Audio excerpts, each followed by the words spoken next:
Yo, what's up world? It's your boy Phrasal here, and today we are going to have a lesson on separable phrasal verbs. That's right, separable phrasal verbs. Now for those of you who don't know what a regular phrasal verb is, I've already made videos about it and you can check them out after this video.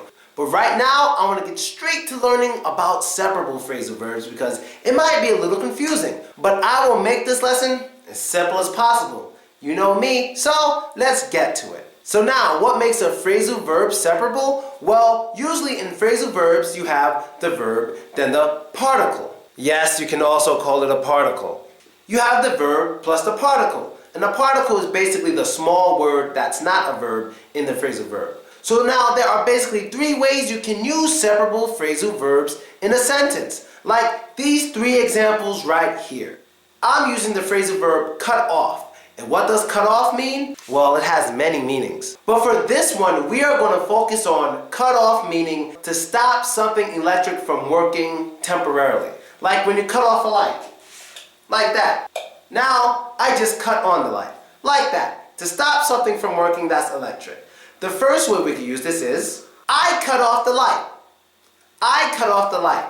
And in this you have the verb, then the particle, then the noun.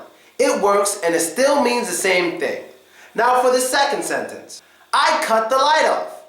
I cut the light off. Here you have the verb, then the noun, then the particle. Just like that. But there's still one more way. I could also say, I cut it off. Yes, I can say, I cut it off. Just like that. And all the separable phrasal verbs follow these three basic sentence structures right here. Verb, particle, noun. Verb, noun, particle. Verb, pronoun, particle. Just like that. So let's learn three more of them and let's see if you can figure out how to use them properly. Let's go. The next separable phrasal verb we're going to learn for today is to figure out. Now what does it mean to figure out? It means to find the solution to the problem. So 5 plus 5, that's not hard to figure out. The answer is 10. So how can we use figure out in three different ways? Well, if I were to say, I'm trying to figure out the math question. I am trying to figure out the math question. Yes, I can say that. Here we have the verb, particle, then a noun. So, what are the other two ways I can use this? Well, if you can't figure it out, I'll tell you. I can also say something like, I'm figuring the math question out. Just like that. There we have the verb, then noun, then particle. So it works. And one more way we can use this, I can also say, I figured it out.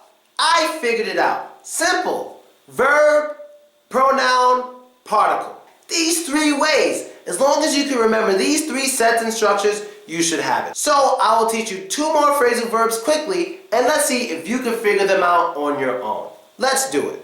Next phrasal verb is to put down. And what does that mean? Well, it means to stop holding or carrying. So right now, I'm like holding this pen, but I just put it down. I'm not holding it anymore. So how can I use this in a sentence? Well, one sentence I can use is, I put it down. Yes, I put it down. Verb, pronoun, particle. Now there's two more ways you can use put down, and you don't have to tell me. Maybe you're able to figure them out on your own and make the other two sentences by yourself. Maybe. So let's get to the third and last separable phrasal verb for today.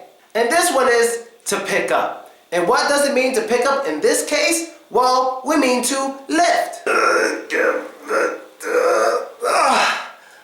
picked it up. Now that's picking up. So here's my one sentence. Let's see if you can get the other two.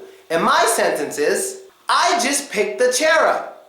I just picked the chair up. You all saw it. I'm not lying. There's two other ways to make sentences with pick up similar to this sentence. Do you know them? Well, hopefully you're able to figure it out for practice. And that's basically it. So as long as you can remember verb, particle, noun, verb, noun, particle, verb, pronoun, particle, you should be all good. And you got it with your separable phrasal verbs. So that's the end of the episode for today. I hope you liked it. I hope you enjoyed it. And I know you probably learned new stuff. Be sure to add me, vk.com/Velasco. That's me. And subscribe to my YouTube page to see all of my videos. And I know today was kind of a long and boring lesson, but it will definitely help you out a lot. And if you're not sure if a phrasal verb is separable or not, you actually need to look it up on Google or something, or ask your teacher, because there's no real way to tell if a phrasal verb is separable. You just actually have to know. So that makes it a little tough. And that's basically it. I'm out. Later.